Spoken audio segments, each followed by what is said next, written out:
Welcome to the Sports Innovation Institute podcast, located inside the School of Health and Human Sciences at IUPUI in Indianapolis, Indiana. I'm your host, Travis Smith, a proud sport management alum, adjunct faculty member, and associate editor of the Sports Innovation Journal here at IUPUI. On this podcast, we look to highlight the innovative practitioners and scholars in sports to learn and think the future of the industry together. Thanks for listening to the Sports Innovation Institute podcast.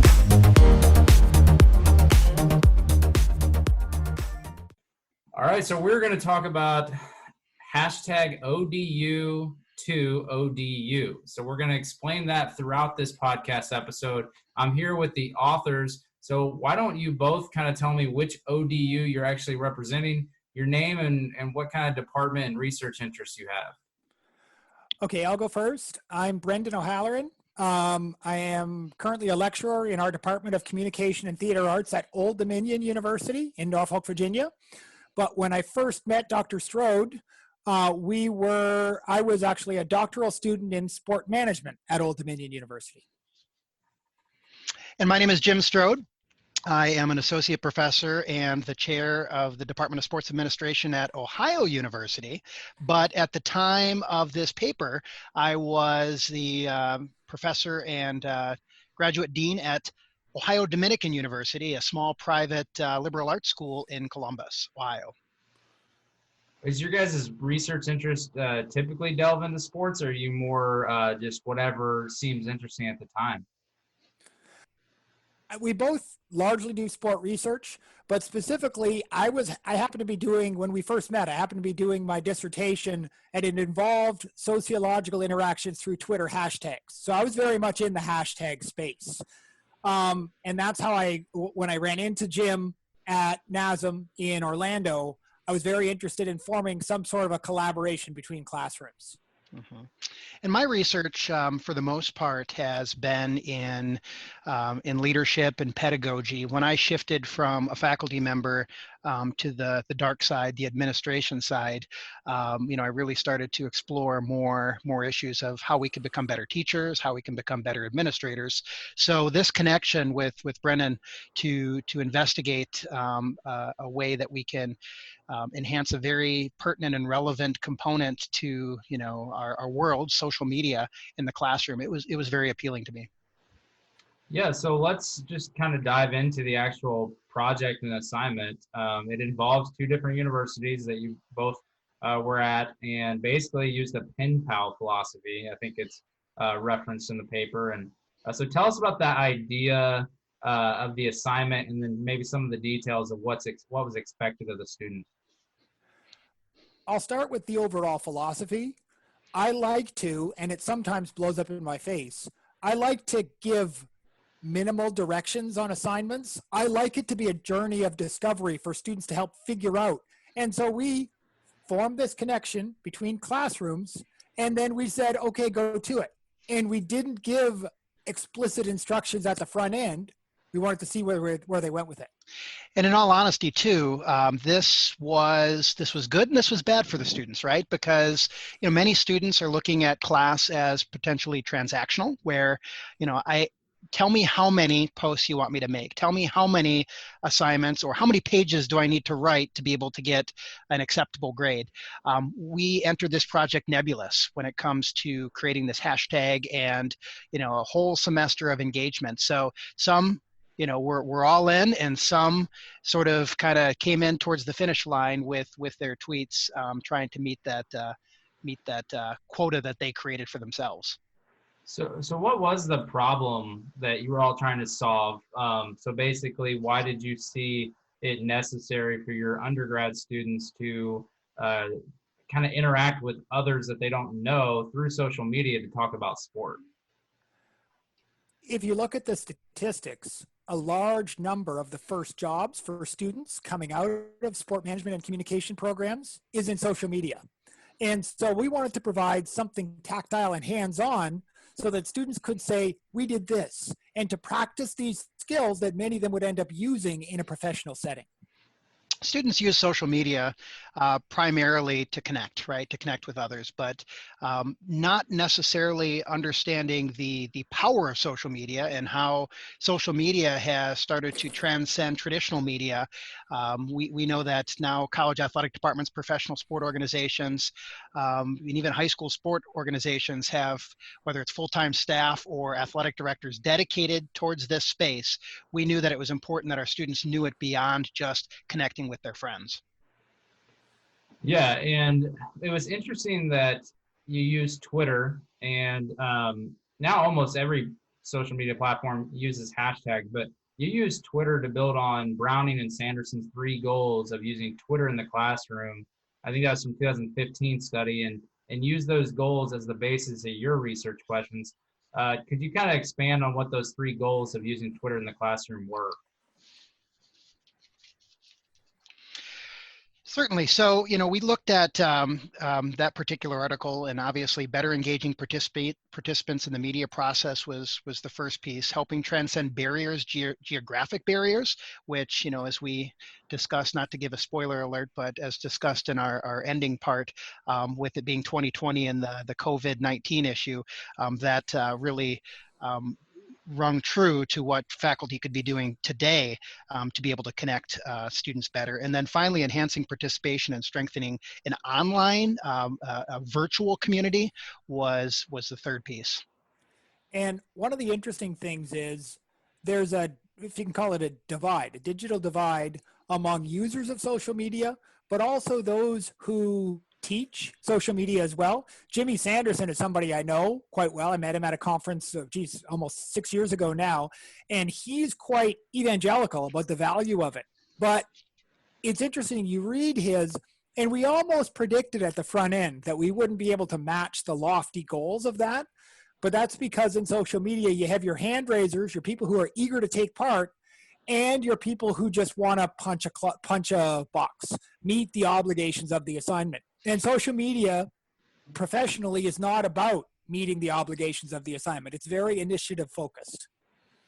Well, and I'm interested to see if, I know you mentioned kind of about the in the paper about the participation of the students, but do you think this could work with other social media platforms if you kind of use this same thing as whether it was Instagram or Snapchat or TikTok or YouTube, anything like that? Do you think the same kind of goals of using Twitter in the classroom could have been used with other social media platforms where the students actually are? Because it goes with trends, it seems like.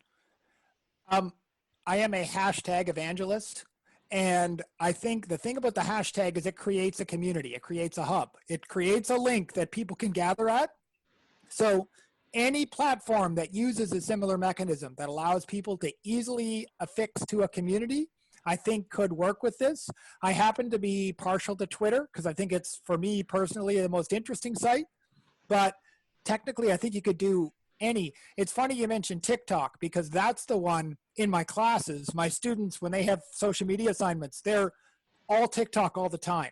And that's happened literally overnight. Mm-hmm. Yeah, and I would say Twitter too. With Twitter, you go onto Twitter for information. You go onto Twitter for news. You go on for dialogue. Instagram may be the escape, and TikTok may be an escape. Facebook is Facebook, right? It probably would be more. You probably could replicate this better on Facebook, and correct me if I'm wrong, Brendan, but if we were to do this again, it seemed like some place where you could create that community of information, I think would be the best avenue. Yeah, well, Facebook becomes almost like a calendar. Mm-hmm. And so we could create a private Facebook chat and it could be bounded. Whereas what we did is our stuff is just infiltrated with all the other Twitter content out there because that's sort of the way Twitter rolls. Whereas Facebook creates groups. And so I think a Facebook group, but then it's it's easy for it to become just another thing for them to do. And so the challenge is to try and get them to incorporate this class into their social media day-to-day practice. Yeah, I use Twitter as my news feed. I think more people are using it to build their own brand, to be able to jump in on conversations and kind of put their 2 cents in, which I think the sports industry professionals is huge for Twitter on that. LinkedIn's catching up because LinkedIn's now starting to have better publishing features and using hashtags and a lot of stuff. And so they have better messaging features now than they used to. But I think Twitter is still a really popular place for this space. But it is interesting for other professors listening in that are looking to do a project where maybe they can use this same philosophy and put it, and you kind of choose your own social media platform. Maybe you ask a survey of students of what mode you would actually participate more on if we put it on there, and then kind of let them guide it, as Brendan, that you were kind of talking about letting them kind of guide it a little bit. One of the both opportunities and challenges of Twitter is, to use a sports analogy, it's a counterpuncher's medium, in that on Twitter you react to what other people say, and there are different ways you can do that. And so expansive posts, one of the things I was pleased with is when the students discovered polls, because that was a way for them to create content that would foment this interactivity. But by and large, when I'm on Twitter, what I'm doing is reacting to what other people post. And so that in itself became a challenge in building an online community. Yeah, creating your own content instead of just reacting to it. Yeah. And we intentionally kept the topics light, right? We wanted our students to get to know each other and what, not only the sports space, but also each other's universities too. You know, Old Dominion and Ohio Dominican University are vastly different institutions in two different geographic areas, with two different sportscapes around it. So there was no shortage of information that these students could share with each other. And I think that, you know, when you look at a LinkedIn where we're looking at career development or professional components, you know, Twitter just seemed to be the best match. And Columbus being in the middle of Ohio, the Cleveland Indians run to the World Series actually was one of the things that helped prime the pump a little bit for these conversations. Yeah, I'd search the hashtag, which people listening, if you search on Twitter, the hashtag, your class's tweets actually come up. So, and the Indians was definitely one of them. The second research question asked how students would suggest improving the experience. So what did you think of the overall student participation? You kind of leaned into this a little bit earlier, but how about their participation and their buy-in to the project, and any tips on improving participation for future projects going this route? You know, it was fascinating reading the students' responses, because you could tell the students that were your achievers, your overachievers that were all in, and your students that were just trying to check that box and get through the assignment. So obviously the achievers and the overachievers, they wanted structure, right? They wanted, you know, more direction, and they wanted some way for us to give a kick in the tail to the other ODU, whatever ODU that was, to get some of their students tweeting more and engaging more. Because any faculty member who's ever run a discussion board before online knows the plight of, you know, the discussion board is only as good as the students who participate in it, and the flow. Flow could be inconsistent at times. We didn't say you have to have X amount of tweets per week. You know, there could be a barrage of tweets during the World Series, and then a dead period for a couple of weeks where people were not necessarily engaged. So I think that, you know, again, we've addressed with the nebulous nature of the structure. You know, many students did want a little bit more direction with that. Speaking of nebulous, though, it's hard to assess this. I did get the sense from the anonymous surveys from students that they liked it. They thought, you know what, this is something different. I don't think it necessarily hit the mark, but I do think something in this space is a valuable exercise for students. So it's a question of how much do you scaffold it? How much do you structure it? But I think the rough framework was there for something interesting that could be done between any two classes in any subject. Yeah, and we talked about how you collected data just then. So can we talk a little bit more about how you collected it, what you actually used to get data, and then the analysis of the hashtags, because it's pretty fascinating how much info you can even get with hashtags. And then also, you mentioned a Qualtrics survey. Yeah, they're the two parts to assessment. It's interesting. We did them almost in reverse order. At the end of the survey, at the end of the class, we distributed a survey to the participants, gave a minor incentive for them to do it, and then we reviewed each other's students, because I'd be able to tell what students were writing. So we we reviewed each other's students. So we did that analysis first. But the great thing for researchers about Twitter is just search a hashtag, make it chronological, and you've got everything. It's still all there 3 years later. And so we just grabbed the whole data set. And this was a unique thing. Because Twitter has become so multimedia friendly, we couldn't just put it in an Excel drive because a GIF doesn't show up very well in an Excel drive. Fortunately, there was a small enough sample, it was 400 some, that we could do a manual analysis of it. It would be more challenging if there were 10,000 tweets with GIFs and all this other stuff.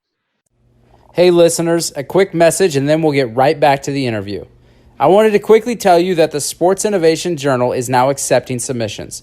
If you have or are looking for a place to publish your innovative thoughts and studies on the sports industry, then please consider the Sports Innovation Journal. We are an open access journal and our target audience is the practitioner looking for answers to the questions and problems in their job, and we want to attract and publish researchers that are identifying and studying those questions and problems. If you are interested in learning more about the journal and wanting to submit or sign up to be a reviewer, then visit the link in the episode notes or email Dr. David Pierce, the editor and director of the Sports Innovation Institute, at dpierce3@iupui.edu, dpierce3@iupui.edu. Now let's get back to the interview. What about the survey? Like, what was the overarching theme of the questions? What were you trying to get out of it? And then is there anything that you, looking back at the responses, that maybe you wish you would have asked, or what was maybe the most helpful question that you asked? Does that make sense? Yeah, it does. So, we had 9 questions, with the survey, from, what did you learn about the other ODU? Because again, getting them to engage, we wanted them to show some sort of reflection that they did take away some new information about their new virtual friends at the other ODU. We certainly also wanted to know how we could improve the assignment, what sort of gaps exist, their favorite part, their least favorite part of the assignment. So we were really trying to get them to reflect upon, not only what they learned, but also how they could use it and how we could improve it. And I think it was low stakes for both the students and for us, because we didn't go in saying on this week we're going to do that. We had a very unstructured approach as well. Yeah, and we don't want to give all of it away because we're going to link the paper up to this podcast and everything, but what were some of those suggestions of the feedback that you got that maybe you could improve it? What was maybe 2 or 3 items that you received?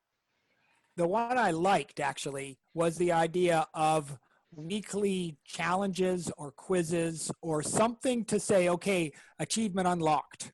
If you look at how video games are structured, if you look at how other online things, if you play Candy Crush, you're trying to achieve a goal.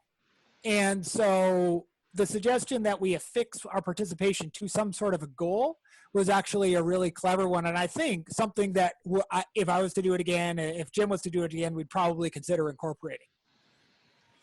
It didn't come out in the data, but I do recall, standing in front of the class when I introduced this topic, and a couple of students were a little hesitant. They didn't want to use their own personal Twitter account to be able to engage this assignment because they have a persona. They have they didn't want to unlock the privacy settings. So a few of them did actually create their own. But I think it is interesting too, because with that being said, we had some students who talked about, hey, engagement was difficult in the Twitter space, but it was easier when I direct message somebody, right? So they went back to the old school approach of, I'm just going to reach out to this one person that I don't know at the other ODU to gather information, because nobody knows when to hop in and say something when you have, 30, 40 students participating at once. Yeah, 3 years later, I can still remember Jacob Collinsworth, who's a baseball player. He was a hero to students in my class because they could always go to Jacob to get the answers they need. Jacob, great kid. Well, that's a great point you bring up about privacy settings and maybe being more willing to send a DM instead of just putting it out there in public. I didn't even think about really the hesitancy there, but that's really real, especially if you have someone in the class that maybe they're not that outgoing of a personality type, or maybe they don't see the value of their career going that route. Maybe they're just taking the class, and so I could see some pushback on that. But for the most part, it seems like most people were okay with using their personal accounts. When I teach social media in my classes, I counsel students away from creating something for an assignment because it always ends up gathering dust, that site. And the fact is, if there's anything on your personal site that's going to keep you from getting a job, you shouldn't be tweeting it in the first place. There's so much stuff out there, nobody cares. But if you put homophobic things or racist language, well, then what's that doing on there in the first place? And so you're going to get more activity on the Twitter site that you can download automatically on your phone. But it's hard to convince students because they all believe they're creating this persona online. And they're all kind of the same, but that's just my old person view. No, and I think if people are going to have a LinkedIn account, I've told people that I think Twitter is kind of the modern day LinkedIn, because you can be more engaged. I actually got rid of my LinkedIn because I was using Twitter so much more and guiding on that. So I think that's a good point, that you should have a pretty clean social media site. That way you can actually use it to help you get a job too, which is many of the goals. I'm sorry, I'll go on and on here. Clean doesn't mean boring either. You can still have fun with your Twitter media account, but you don't want to be stridently political. You don't want to be fighting with strangers. Yeah, good points. So you learned some key lessons. There's 6 in the paper. Could you maybe share a couple of those that you think our listeners, which we know they're all going to go download the paper too, but maybe what some of the key lessons that you found out of it? One of the pieces that came up in the literature, and we know this intuitively about social media, is it helps make us, it shrinks the world, right? It makes geographical differences go away. So being able to, connect, whether it's on Facebook or LinkedIn or Instagram or Twitter, to somebody on the other side of the country, the other side of the globe, and engage in a relevant conversation in a community of interests, was fascinating, and certainly something that we think that not only do our students need to know going into the career space, but one other thing that I think is we didn't address in the paper, but I think it's very relevant for anybody teaching this, or even for those people that may work in an athletic department, is now with the name, image, likeness from the NCAA and student athletes developing their own online profile and quantifying that. I think that there's a lot of lessons that can be gleaned from an assignment like this, or an activity done within an athletic department, to help students and student athletes understand the value behind their social media brand. And I can say this from having taught social media for 7 years. Today's students don't know social media nearly as well as we think they know social media. Well, it's always changing too. And so there's different platforms. Current platforms change algorithms. They change the ways you can communicate, but all good lessons. And I think it's really valuable. But is it common to have multiple institutions like yours in this project actually collaborate on a classroom thing? Because let me just say, I have undergrad and grad degree. I've only had that experience once, and it was when I was a student in undergrad at IUPUI. I had an instructor who taught the same class, but he would teach 2 days a week in Bloomington at IU Bloomington, and then 3 days a week at IUPUI. And we were the same class, but we got to engage in projects with students we didn't know, even though it's the same university setting. So that's a little bit different than this, but it makes me curious. Thinking back to that when I was reading the paper, is this something that's common, or do you see it happening more often in the future? I think that, a lot of institutions will band together when it comes to experiential learning trips. I know that, at OU, we combine with a handful of other institutions and travel together and do projects virtually over the semester. But I think, all the credit goes to Brendan in coming up with this idea a few years ago to be able to do it with social media. I haven't seen much of anything out there, a faculty actually connecting classroom to classroom using social media.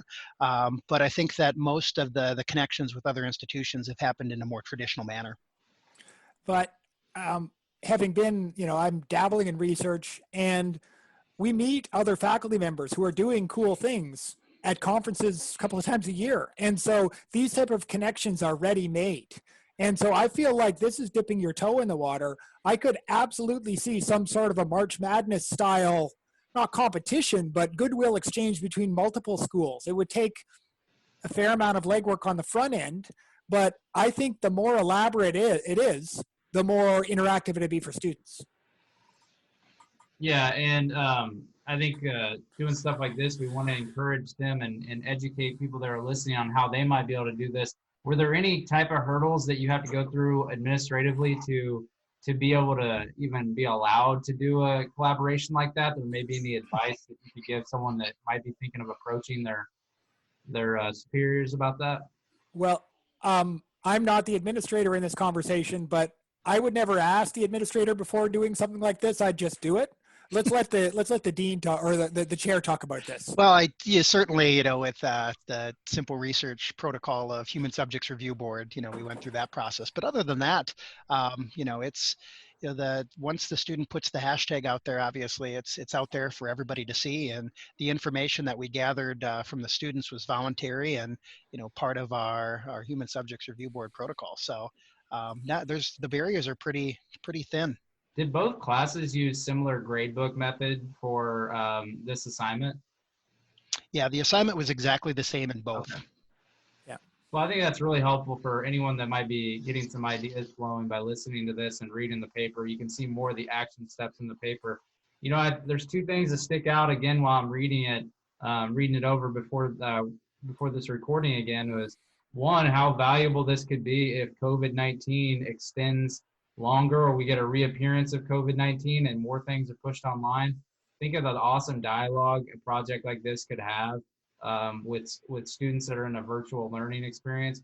And then two, we talked about it before we hit the record button, is could you imagine how incredible right now the back and forth could be if this same assignment with different institutions, different classrooms, used real-time participation on ESPN's The Last Dance, or The Final Dance, whatever it's called now, of Chicago Bulls and Michael Jordan miniseries. Because, a lot of the debate with my generation, I'm in my early 30s, 31, and people younger than me, my students, you share their opinions on LeBron James. Or what about that debate between Michael and LeBron? This could really, it'd be interesting to see the dialogue on, oh, that's why they compare him and him. And then comparing the Chicago Bulls to the modern day Golden State Warriors. I could just see the back and forth of maybe, oh, okay, that's what my teacher was talking about as far as those debates. Could you imagine if something like this was playing on at a project like yours? Yeah, an instructor can only hope that something major happens during the semester that elicits conversation. Like we talked about, the World Series happened to be the one piece that connected our students. But yeah, no, I mean, it's in this day and age that we're living in, this global pandemic, a television show, a series, a docuseries, it would certainly elicit a lot of debate and conversation. So you hit that on the head, Travis. In fall of 2016, meme culture is about 750 times more sophisticated than it was then. I feel like the right cohorts of students would just take this and go crazy with it. I agree, especially the ones that are really following the social media accounts of the pro sports and the college sports. There's a lot of great content out there, and I think if you combine that content, those students, with your guys' project idea, hopefully this takes off and we start seeing some more institutional collaboration. All right, so that's going to wrap up our podcast. I do have to have one final question. Is there any future plans for you guys to try this again in a classroom setting? Well, if we're online only this fall, I'm going to be looking around for opportunities to do interactivity, out of the box ideas for sure. And we have the syllabus set, so if we're teaching the right class, I would say that we'd both be game. I appreciate you guys being on the Sports Innovation Institute podcast and submitting your paper, and can't wait for people to download it with the audio combined too. So I appreciate you guys being with me today.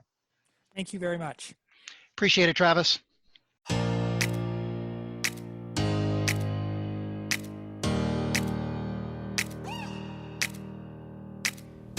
Thanks for listening to this episode of the Sports Innovation Institute podcast. Be sure to follow the Institute on Twitter at IUPUI_SII and let us know what you thought of this episode. If you know of an innovative business, program, or researcher that you think we should have on the podcast, please email me, Travis Smith, at tds@iu.edu. And please consider the Sports Innovation Journal if you are looking to publish your new and creative ideas to move the sports industry forward together.